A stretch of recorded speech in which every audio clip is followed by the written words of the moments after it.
Hey there, Astro Loves, Porsche here, and in this video, I will be covering the 12 astrological houses within the Zodiac wheel.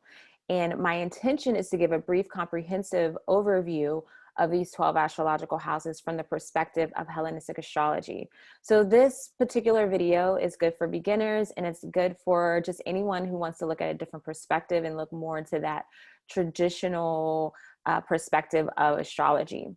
So Hellenistic astrology dates back to 1st century BCE, and it dates to the period in which we are looking at that Mediterranean region during the Roman Empire. So it's kind of that time where we had the integration of Mesopotamian astrology and Egyptian astrology pretty much integrated into what Hellenistic astrology is, which in itself is the origin and foundation of Western astrology as we know it. So the intention back in the ancient times was basically what this system was to really design this system to look at complex celestial phenomena in order to really study an individual's fate. So not only are we getting the characteristics and personality of an individual, but we're also really seeing how different events can really influence or shape or just these individuals will experience these particular events within their lives. And so there's some really good timing techniques that come with Hellenistic astrology, but in this video, we're going to just focus on the houses. So one thing I want to point out is that I am obsessed with this book. It's really dense. This is Hellenistic Astrology, The Study of Fate and Fortune by Chris Brennan. This book is awesome. I am nowhere near completion with this book, but this is what I'm going to be referring to in these particular videos. And this is just to help you create a basic foundation for your practice within astrology. And I feel that Hellenistic astrology is really important because it really gives us a foundation and an understanding of where these concepts, where these techniques actually came from. And so it kind of gives you the reason why, even though things, you don't really need to know why in order to practice the technique, but at least I can speak for myself. I like to know, break it down to the most simplest form, or to that, maybe it's my Scorpio rising, but I need to know what's at the bottom. Like, where did this originate? How did this form? And so this particular, perspective provides that, and it really explains the way the houses work. And so in my own practice, I started with modern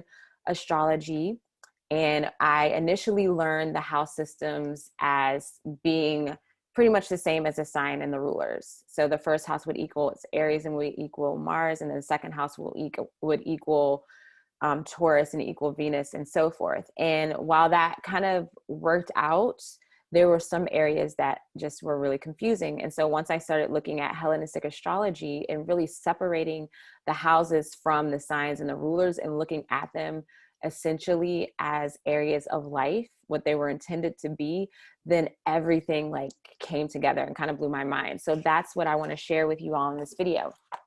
So we're going to first look at the anatomy of the birth chart.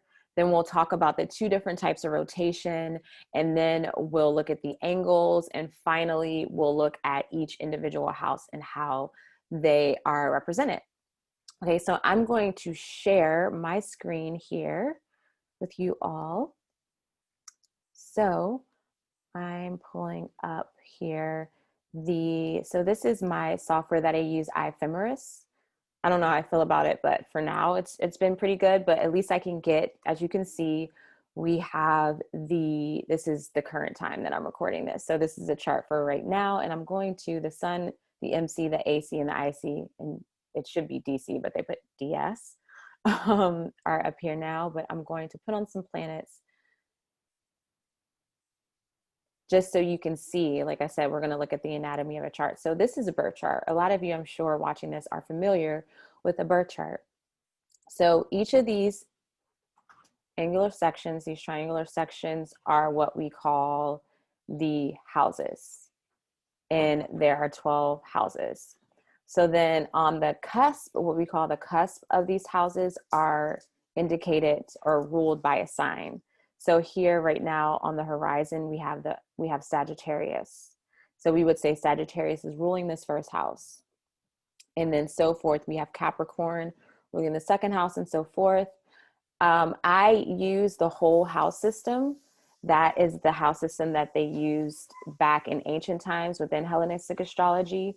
And so the whole sign is existing within this house, if that makes sense. But if you use Porphyry or Placidus, you might have like a line indicating right in the middle or in some varying degree of that particular sign. When that line, whatever sign that line hits, that's the house cusp, and then we have that glyph.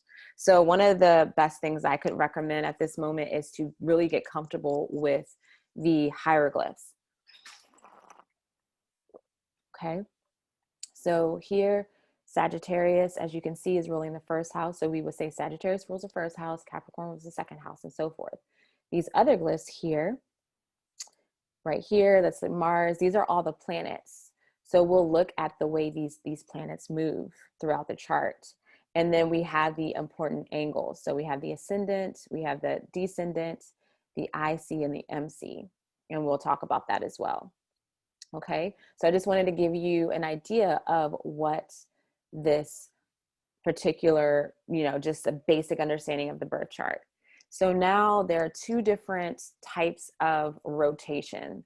And one is a zodiacal rotation, which is moving in zodiacal order.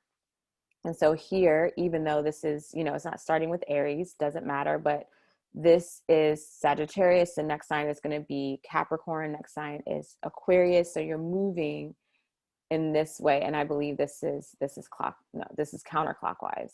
Yes. So you're moving through the signs in this particular order from what house 1 to house 2 to house 3 to house 4 and so forth. This is what we call zodiacal order. So diurnal rotation is the opposite. Diurnal rotation, which diurnal essentially means daily, the daily motion, it moves from east to west, right? So here we have from this horizon, and then it's moving backwards through the houses. And I'll give you, now I want to turn I'm just going to leave the sun here so you can see how this rotates. I'm even going to turn the angles off just so you can see the rotation. So here's the sun. The sun is in Virgo right now. It's 1 o'clock, right? I'm going to back it up. And this is why I love this particular app, because you can animate the chart here. And the rising sign, whatever sign's on the horizon, changes every 2 hours, right?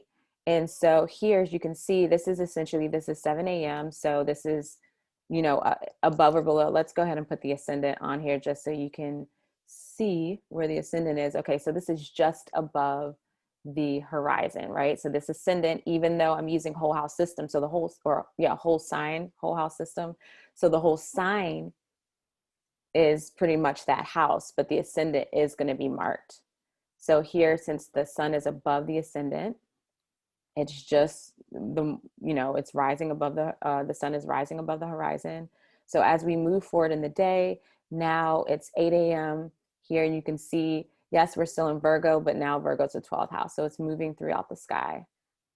Let's see. So here's the diurnal rotation, as you can see. And then, this point down below here is midnight, essentially, or a little further down, and it would be close to the IC, would be kind of that deepest part. And oops, moving backwards. And now here, it's back. This is right before dawn. And as you can see up here, if you can see that, hopefully, it's 6 a.m. So you kind of get an idea of how this chart works.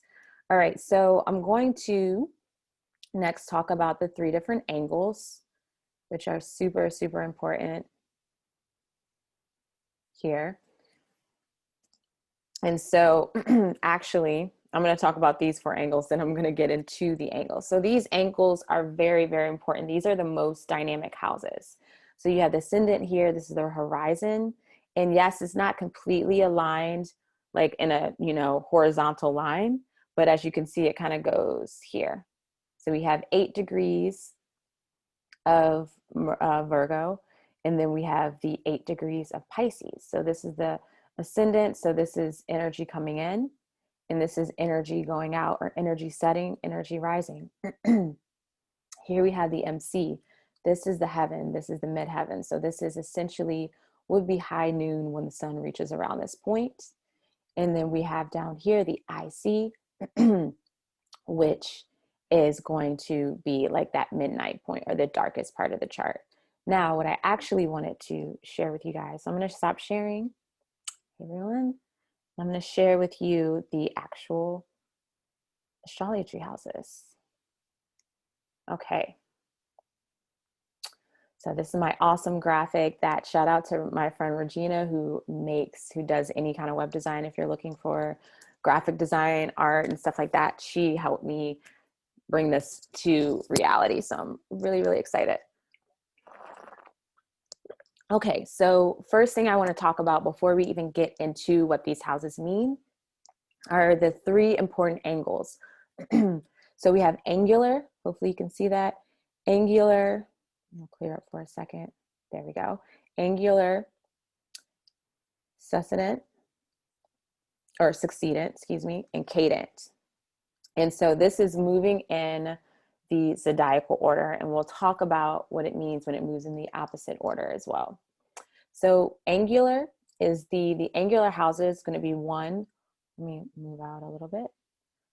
House 1, 4, 7, and 10. These are the 4 angular houses. They're the most dynamic, most prominent in the person's life. And if someone has a planet within this first house, that planet is very dominant. It's almost like, and it's instinctive. It's a natural ability. And so this is going to be where so many things happen with these angular houses in particular. First house, what is this person like? This is all about the native. Fourth house, where are they from? Where are their origins? What's their ancestry like? What's their family like? Where do they come from? 7, who do they associate with? Are they married? Do they have a lot of friends? Are they very social? That would be that 7th house. And then the 10th house, how are they, what do they do? What do they occupy? How do they occupy their time? What do they do for work? Those are like the 4 main questions people like to ask, right? These are very transitional houses. They're initiating. Like I said, this first house is essentially that rising point. And then this is going in the opposite direction, the diurnal rotation. This 10th house here is the high noon, what you're striving for, that heavens.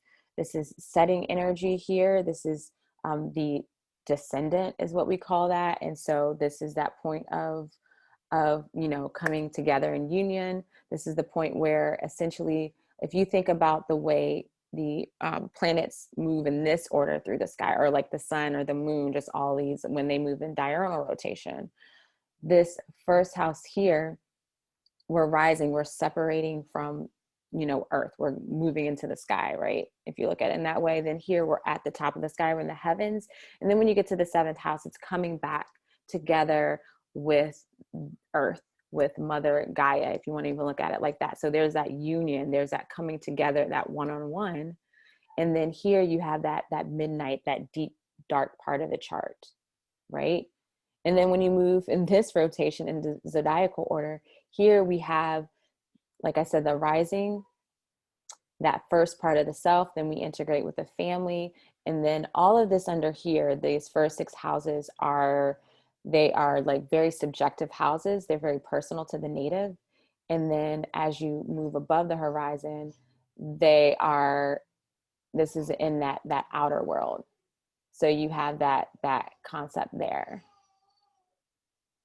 So that is how we look at that in particular. So looking at cadent houses, looking at succedent houses, which is going to be here. Succedent houses is house 2, 5, 8, and 11. So these 4 houses are stabilizing.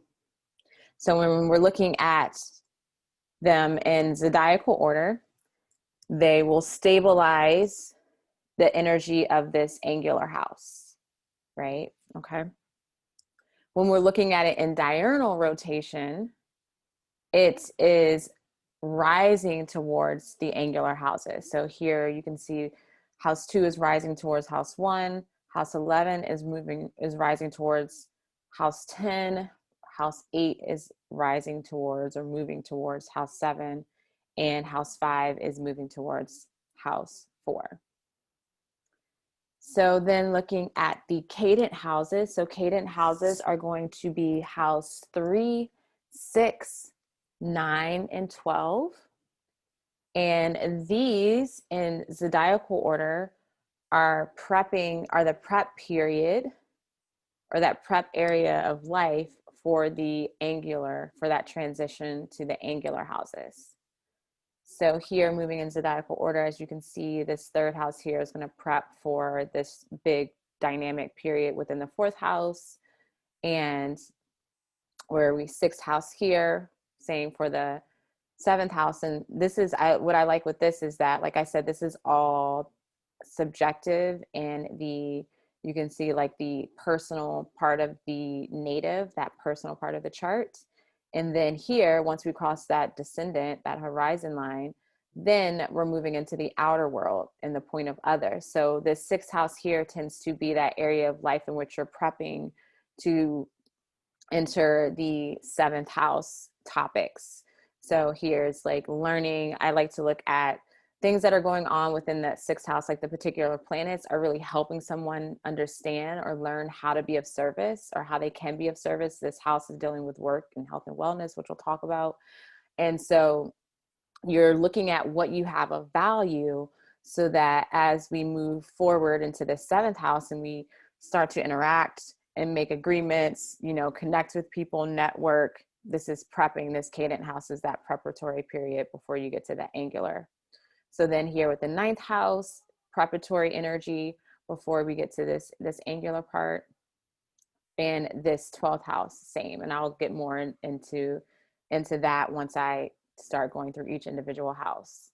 And when we're looking at it in diurnal rotation, that is going to be basically this, how the cadent houses are moving away from the angular houses. And so in traditional astrology, a lot of the cadent houses are looked at to be not in support of the ascendant or the native, because it's moving away from the native in a sense, or it's moving away from these really dynamic houses. And the cadent houses tend to be problem solving houses, and they tend to need like a lot of effort in order to really, those particular topics of that house tend to exert a lot of effort, a lot of energy. All right, so feeling good with that, we're going to get into the actual houses. So let's go ahead and on to the actual houses, on to the good stuff. All right, so here we are at the whole system as a whole.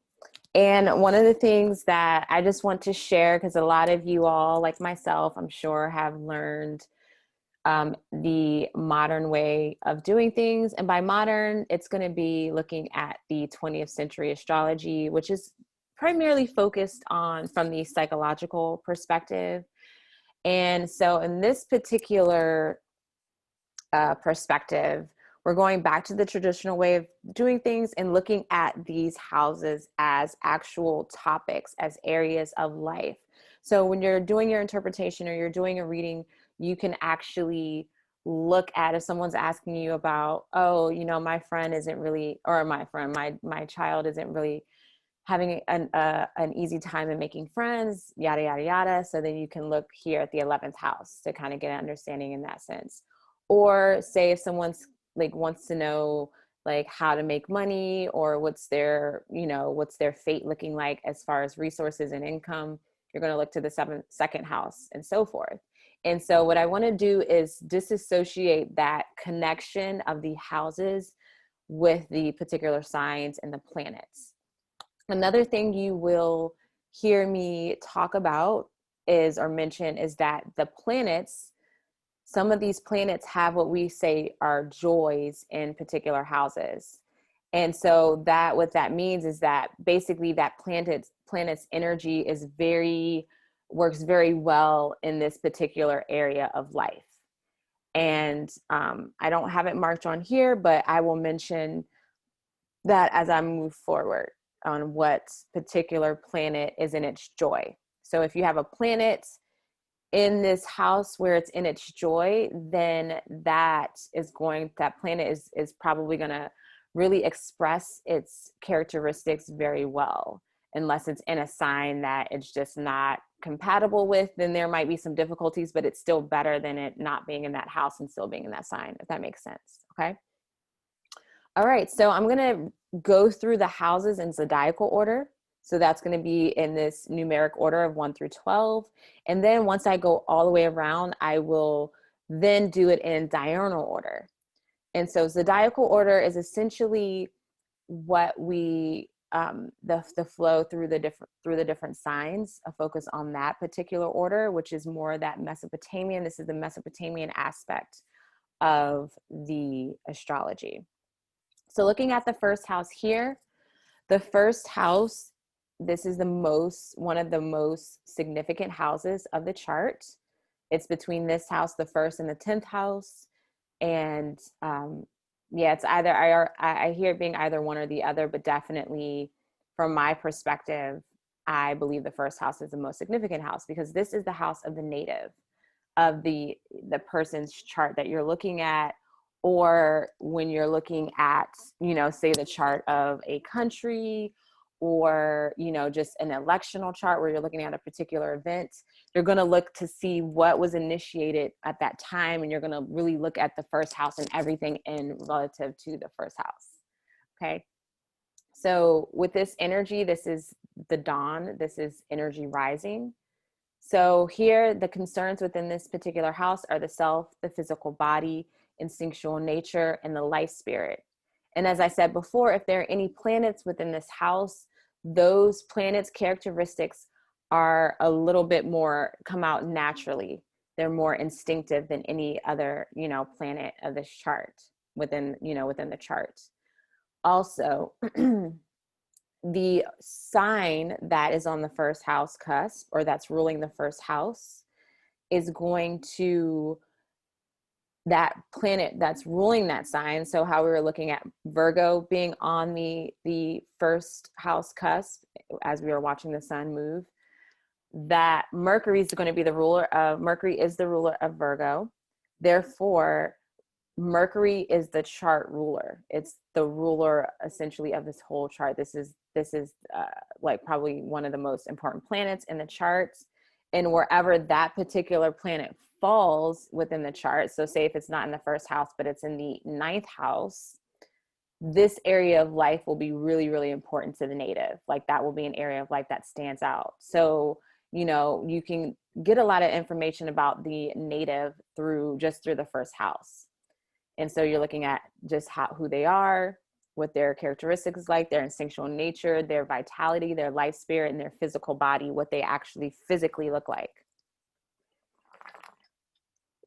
So then moving forward, we have the second house, which the second house is in supportive of the first house just being a succedent. It's going to stabilize this energy of the first house. So how do we stabilize just that being the self, being a person, being born? We have to really, tap into our survivor, our necessities, our resources. So the main energy of the second house here is going to be resources.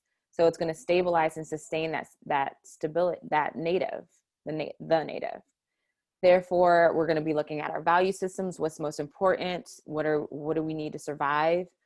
Our finance, obviously, in the context of society and the world that we live in, money is a virtue. Money is like a really significant thing to have. So finance, our possessions, our home, our, just our food, our water, those resources, that's really important. And that's going to stabilize that native.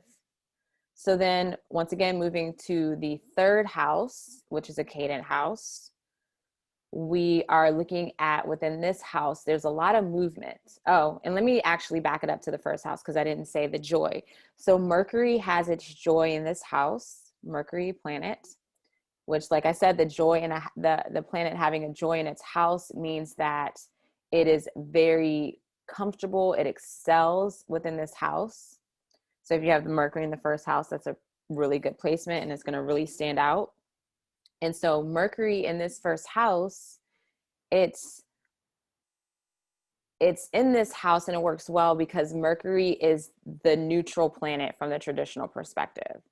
In traditional astrology, you have malefic, you have benefic planets, and you have the neutral planets. You have the sun and the moon, obviously.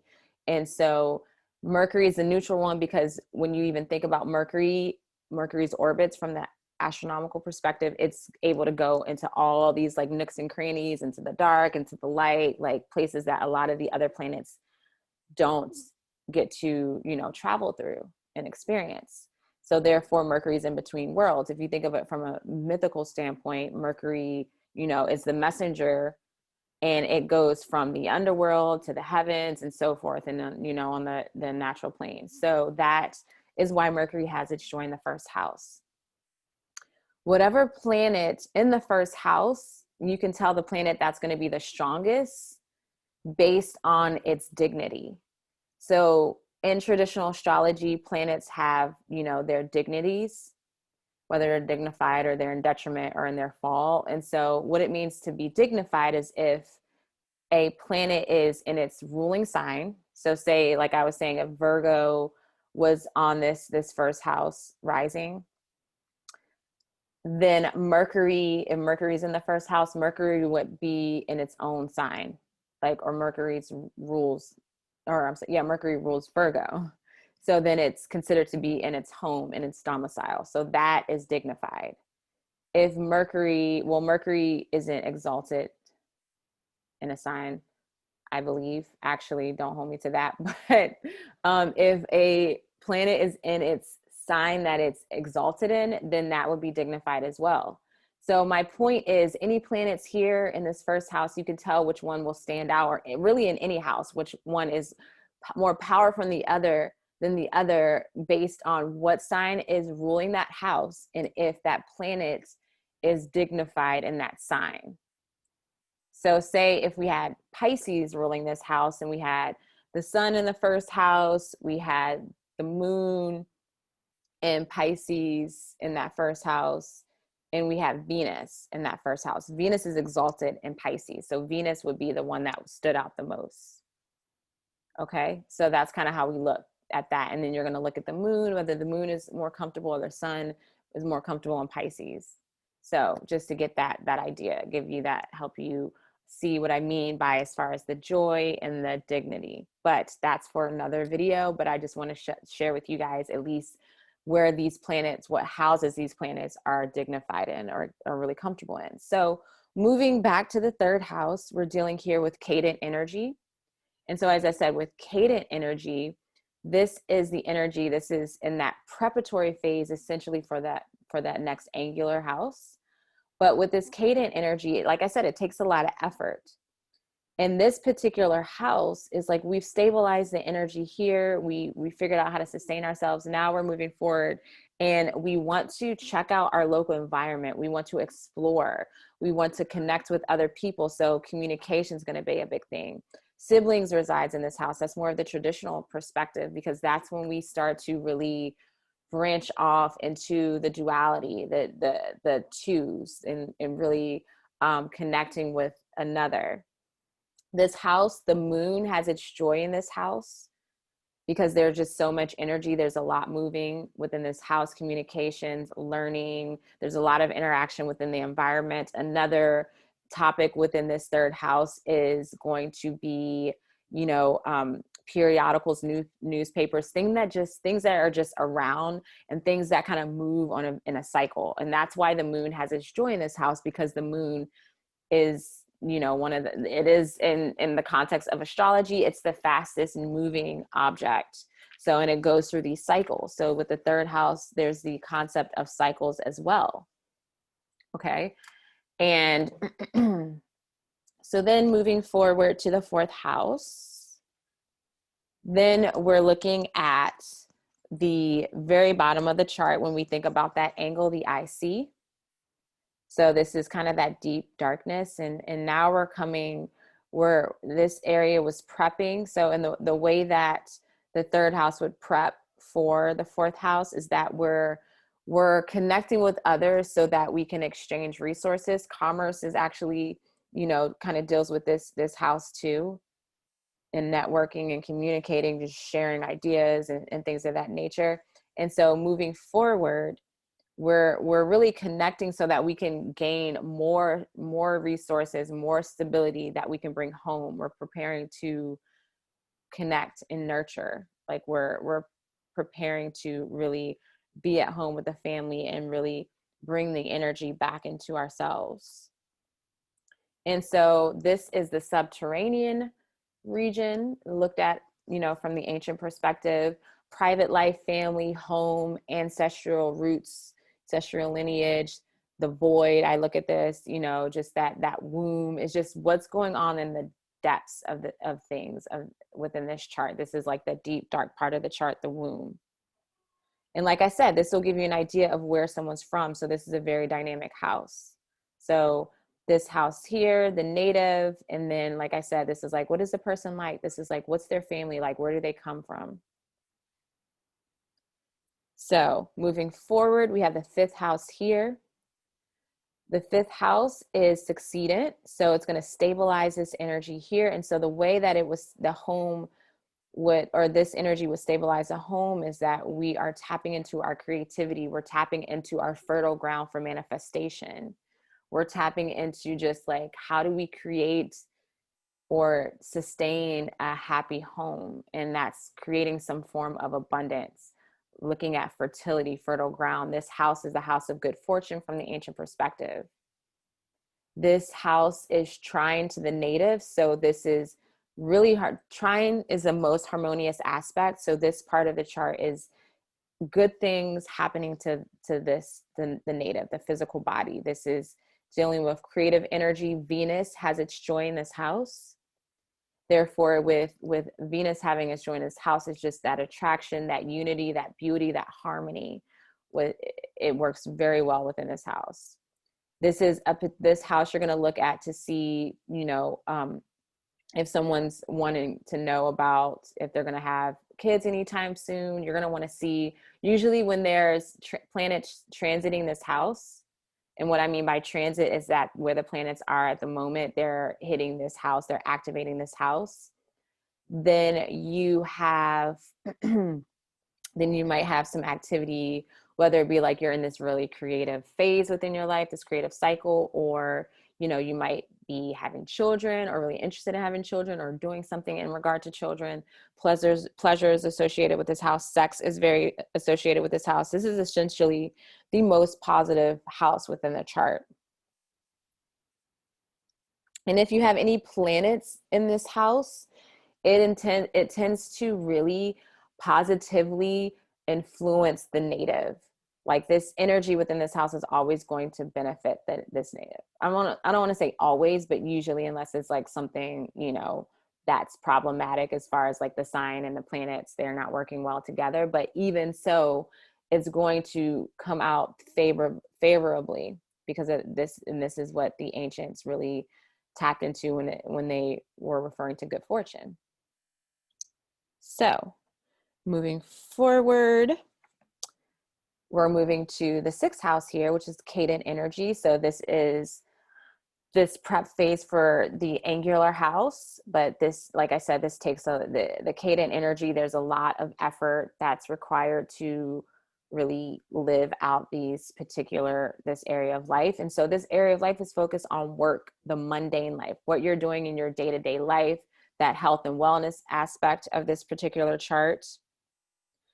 From the ancient traditional perspective, this house really concerned injuries, illness, and this is considered to be the house of bad fortune. So this particular house is just anything in regard to this house requires immediate attention so that it won't eat away at your resources. And that's where that bad fortune indicator comes from. So sometimes, depending on what you have going on with this house, you might have a transit there hitting the sixth house, or you're looking at someone else's chart, and that transit will really activate, you know, if you have something transiting there, or if your life, that year of your life is focused on this house, which is determined by a timing technique called annual perfection in Hellenistic astrology, which I'll do a video on that for you guys later. But within this sixth house here, if you have a transit there or it's activated in some way, whatever's coming up for you, take care of it. That's the house where it's like, it ain't that bad, but you want to take care of it, because if you don't, then it will become a problem later. It will be something more chronic. This here is essentially, this particular house is out of the blind spot of this first house, which is why it's considered to be bad fortune. It's, you know, it's not aspecting the native, it's not supportive of the native, and therefore, and this is dealing with the physical body and health and wellness, and just doing that is the, like in traditional astrology, you'll see this as the day laborers, the workers that don't really get any credit. So that energy there, and they're just exhausting themselves, and they're working every day, and they're doing that daily grind. And that's kind of where that particular house, the energy of this house, it correlates to that, because it's not really, it's not an aspect to this first house, is not helping the first house in any way, which is represented by the native. And this is just how, just want to show you traditionally how this was looked at and where this originated.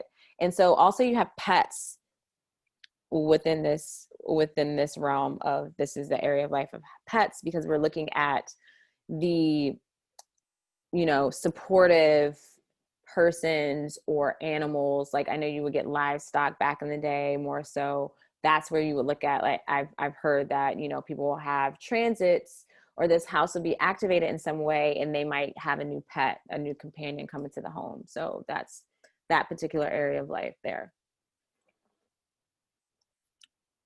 But this particular house, when I'm looking at readings as well, this is, I look to that house because I'm like, okay, this is like your work, your grind, as opposed to the 10th house, which is more so like, you know, your career. Everyone has a job, not everyone has a career. This is the job arena where you're just working and working and working. And it's like, you're seeing the skills that you have, what you have of value, so that you're preparing to enter the outer world in a sense. You know, this is that phase of life. This is this next, you know, phase or area of life. Okay. So then moving forward to this 7th house here, this is the, oh, and I didn't mention, Mars has its joy in this house. Mars is, as we know, it's very physical energy, very in the moment, hyper, just very energetic. And it's really tapped into the physical body and the vitality. In traditional astrology, Mars is a malefic planet. Mars can be very challenging. It takes a lot of effort and energy. It can be exhausting the way, however, depending on how it shows up in your chart. So Mars has its joy in this particular house. So depending on what sign Mars is in, it may be very challenging or it may not be. And if you're someone born during the day, which is another concept from the Hellenistic perspective, the concept of sect, day births versus night births, Mars is your most challenging planet. If you're born during the day, Mars is the most challenging planet in your chart. So that will give you some idea of like, okay, I was born during the day, Mars is here. You know, if it's in its joy and it's here, it might not be that bad depending on what sign it's in, so forth. But that's, like I said, for another video. So house 7, we're moving forward. We're into another angular house, so very dynamic. This is the point of others. So this is in direct opposition to the first house, so the native. So this is a relationship, agreements, attraction, and reflection. So that point of relationships is being that it's very dynamic because it has that opposition to the native. So that point of others, that mirror, that reflection. This opposes the first house. This also gives you an idea what the native is attracted to. This is usually, you'll see, you know, opposites attract in a sense. Okay. And that's an angular position. Moving forward, we have the 9th house here, and it's a succedent house. So it's going to stabilize this energy, and looking at it from that particular way, because we're looking at it in zodiacal order. So as far as regard to stabilizing this energy, I like to look at the 8th house in regard to marriage in some sort of way. But also there's the concept of inheritance and mutual resources. So now we're in this relationship. Now we have this agreement. how do we sustain this agreement? Like, how do we keep things flowing? We need to sustain it. We need to really help keep things going. So we're going to look at how we're looking at the second house, which is opposite. The eighth house is second from the seventh, if you're looking at it in that sense. Like, now we're in the outer world, now we're dealing with others. So second from the seventh, other people's money, mutual resources, inheritance. So that's that there. And we'll get to death and psyche on the other way around on the diurnal end. So then we're moving to cadent energy. Cadent is, once again, it's prepping for that next phase when we're looking at it in zodiacal order. And so this particular house is when you want to look at the bigger perspective, in a sense. It's the belief system, foreign travel, higher education. This is connecting with others, in a sense, like going on a sabbatical, the spiritual path. Looking at it as third house from the seventh.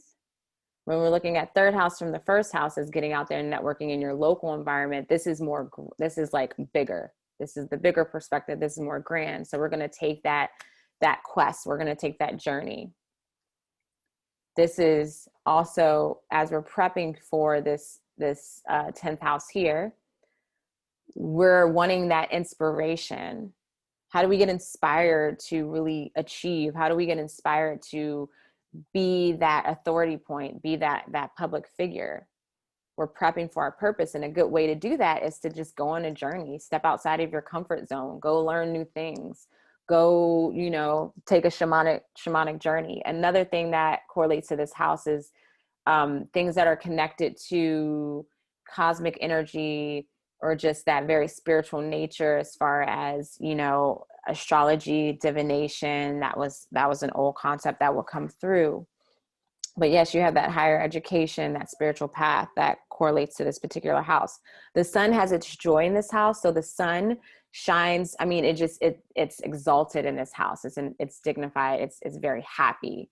And that is coming from, when you think about that sun, it's coming from just that inspired action, the creativity, just like that joy, that life force energy.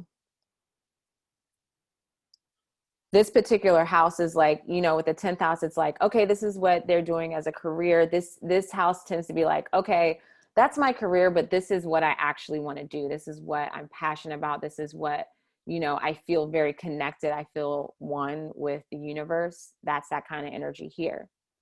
So moving towards the 10th house, once again, we're in this angular realm. The 10th house is the very top of the chart, very dynamic. It's making a square to the first house.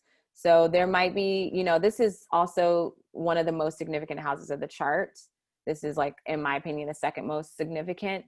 It can be, depending on what a person has, what signs they have ruling those two houses and what planets are in those houses, this can get really dynamic.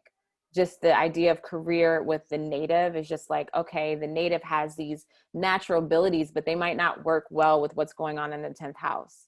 And even looking back down at the fourth house, where that's what we call a square, a 90-degree angle, which is very confrontational, transitional house, that it can, the home, the family can also provide some kind of confrontational energy with this angle to the native, is making a direct 90-degree angle, very sharp angle. And this, the family can give too much feedback, where it's like the person can't live out their natural abilities. They can't follow their instinct. They can't be in touch with their life spirit because they have this confrontation or this very dynamic energy coming from the home, coming from the family, coming from ancestral roots. There's some kind of push pull. So here we are at this very dynamic point in the chart here in this area of life, where we're dealing with career achievements, public life, what we're striving for. This is the energy in this house is fully seen. The energy in the first house might not necessarily be fully seen. It's that dawning energy is coming on the horizon, but that's that instinctive nature there. It's just there. This here is like, we kind of see this outside of ourselves. We see it above ourselves, and we're striving for that. So then here, moving forward, we are moving to the Succedent house, the 11th house. And so as far as sustaining or stabilizing this career, this public life, this is the house of friends. This is house of alliances. So in order to sustain your authority, you have to, it's advised to make those connections, make those alliances within your community, within your country, within the world. That is how we look at this particular house. This can also look at as your audience, as your friends. So if someone's, wanting to network and wanting to see what's the best way, like what does my audience look like as far as in my birth chart, what do the stars say about that? You're going to look to the 11th house to get an idea of what that looks like. Then finally moving forward to the Cadent house, prepping for the next phase here. Oh, I didn't say, I'm sorry. This is a house of good spirits. Jupiter is at its joy in this house. So Jupiter is very big, very bold, very optimistic, very expansive. This also being that it is 5th from the 7th, or no, wait, 7, wait, 1, 2, 3, 4. Yeah, so this is 4th from the 7th, 1, 2, 3, 4. So it's kind of, yes, it's in the opposite of the 5th house. But this is going to be very supportive of just the creative nature, the very good energy. And this is more spirit energy coming through. And this is that connectedness to, the collective, to the community. And so this also trines the 7th house here. And the 7th house, if we're dealing with relationship, we're friends, agreement, this is going to be in good support of the agreement, of the agreement here. And so Jupiter, like I said, has its joy in this house because it's that big optimism. It's the bright light. It's a heavenly body. So you have that good spirit here. Moving forward to Cadent energy, if we're prepping for the next phase. The next phase is, we're back to the rising, to the dawn, right? And so in a sense, that's why you can also get death being associated with this house. I didn't put that on here, or illness also, because it's like when you think about that, if you're looking at it from an ancient perspective, as far as like from the timing of the wheel to the diurnal rotation, or more of that flow within the seasons, this is the point of, or this is that point in your life where you are like essentially dying. It's the end of the cycle. So we're coming back to oneness in a sense. We're coming back to this point of release. So you can have, this is the point when you're just like with yourself and you're just sitting with all that you've experienced, and you're really, in this point of, they say isolation here. This is definitely a traditional way of looking at that, which is interesting because in my life right now, this particular house is activated through annual perfection. And I learned this after the fact, but I've been feeling isolated because I moved to a new place. We're also in a pandemic, but and I'm postpartum 9 months at this point. This year is the first year, like my postpartum year. I just had a child, like right before this house, a month before this house was activated. So naturally, I'm at home all the time with my child, with my infant. And so I've been feeling isolated. So I was like, wow, that's crazy how this resonates. And this is that point in which, yes, we're going through a release. We're prepping for the rebirth, so it is like the day is turning into the night, or this point of this cycle, there's an ending here. This is also the house of bad spirits, due to just it not being supportive to the native, because it's in that blind spot, which we'll talk about as far as in diurnal rotation. But this here is the point in which we're prepping for this rebirth. So even if you're not looking at, the life and death of a person, but you're looking at a cycle as a whole, this is the point where, okay, we're at this ending point, and now we need to release and let go and, come back to the beginning and initiate a new cycle. Saturn has its joy in this house. Saturn is another malefic planet. So we have Mars and Saturn being the malefic planet, Venus and Jupiter being the benefic. Saturn has its joy here because Saturn is essentially thought to be the cold, dark planet. It's the limit at which we can see with our naked eye any planet in the sky. So that's how the ancients looked at it. It's far away, it's dark, it's the darkest body in the sky. And so this would make sense for it to be here, because it's in that place of like, we feel like we can't move forward past that. We feel like it's, it's far. It's that point, that ending at that point in time. So Saturn has its joy. And I've actually seen this in practice where, someone's chart that I was looking at has Saturn in the 12th house in Aquarius, which Saturn, from a traditional perspective, rules Aquarius. And this person's having their Saturn return. And I'm just like, wow, for your Saturn return, I mean, I see the challenges, but it ain't anything compared to even my personal Saturn return that I had. And then once I like learned this perspective and really looked at the houses as they are, I was like, oh, wow. Okay. Like Saturn has its joy in the 12th house. You have your Saturn in the 12th house in its domicile. It's dignified. So there's not any crazy aspects happening. So that makes sense. So I would encourage you to look at it that way. Okay, so let's finally look at the houses from the diurnal rotation.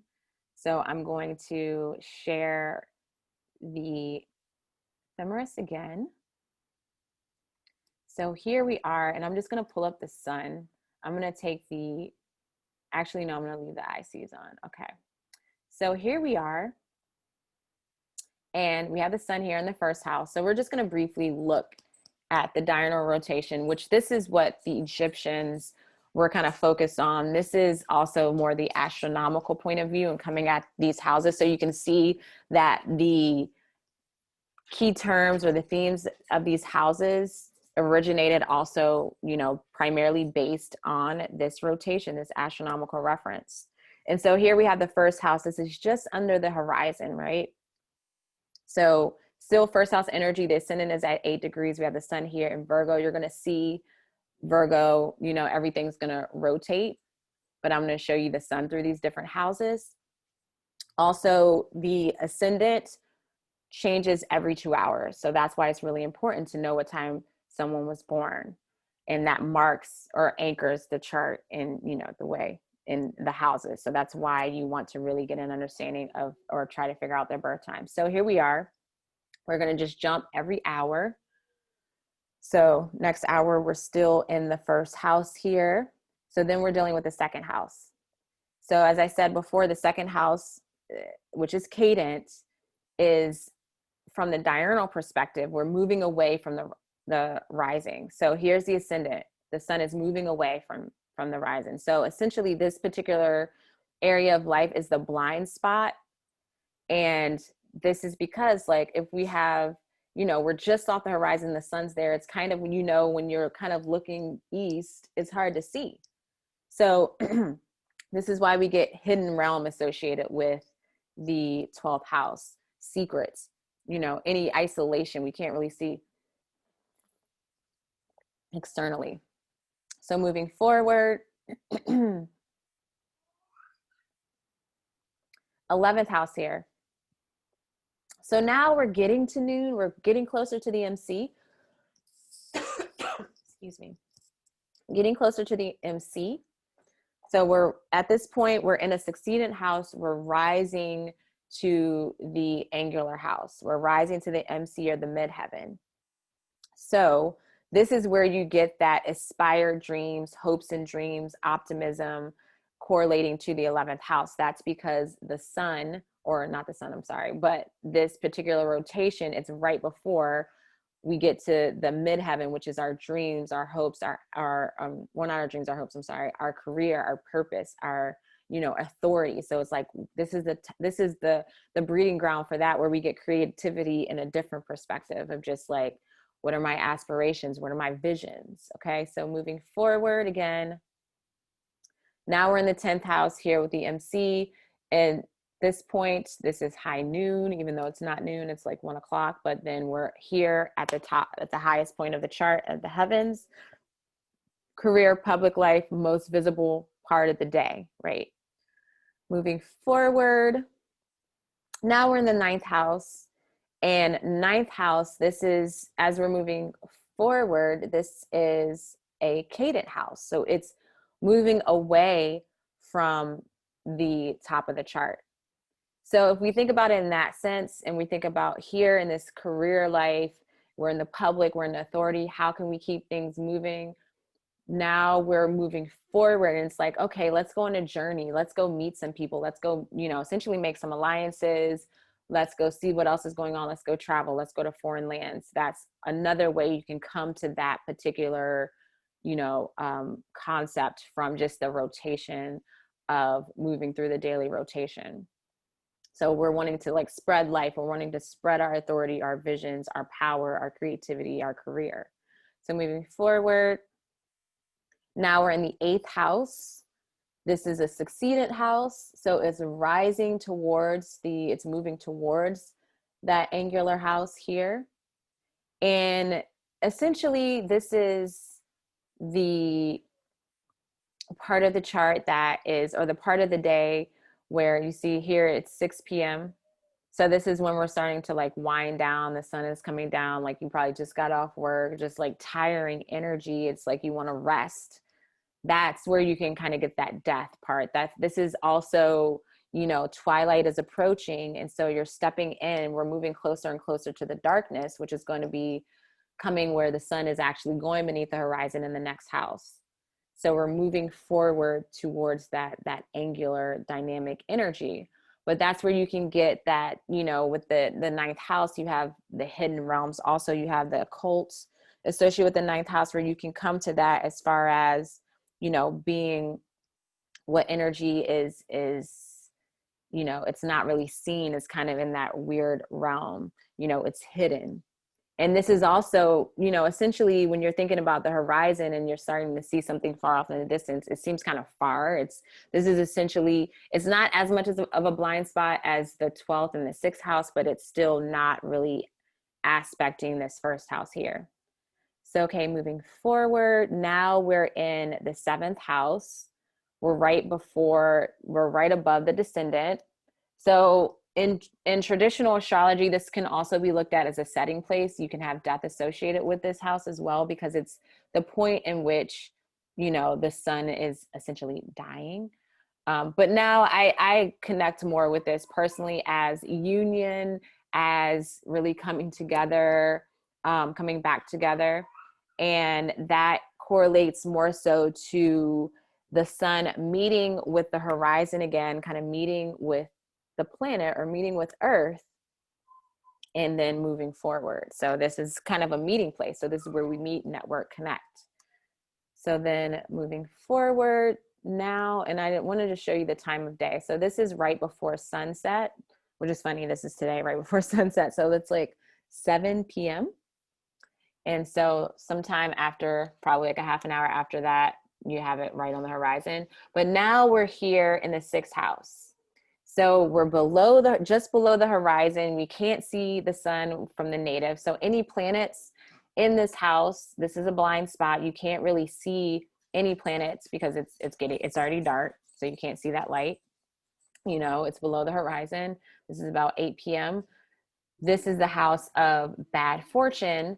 And you can get to that from, this is just that point of, you're at that point of day where you might be settling in, you've just had dinner, you finally sit down to rest, and you feel all your aches and pains. You feel like, oh my God, like, how's this happening to me? Like, I worked my ass off. Now I'm feeling all sore. It's kind of that energy here associated with the 6th house.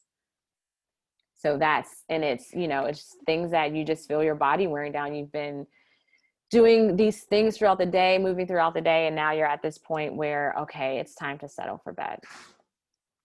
So then now you're in bed, okay, and we're in the 5th house, and this is where you can get the concept of sex. Like, maybe you're going to bed with a partner or alone, whatever you're into. You have pleasure, sex, romance, maybe put on a nice, put on some, movie, watch movie with children.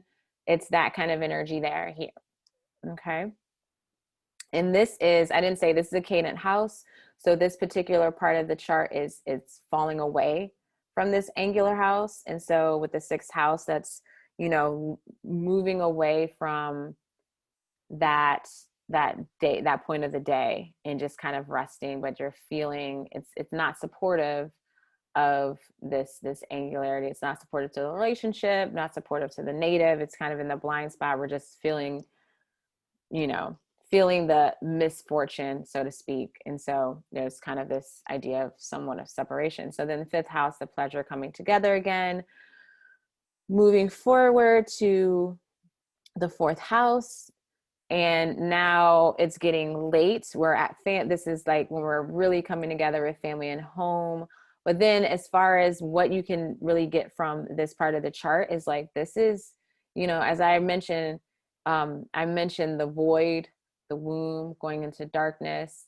This is that point. I like to look at it as like, okay, dreams can be associated with this. Also the occult, or like that deep psyche, because we're essentially, most people, I guess you could say, are asleep around 11 p.m. But for me, I'm probably still up. But this is a point where you're tapping into dreams. You can tap into those astral travels and things of that nature. And you can look at it from that way.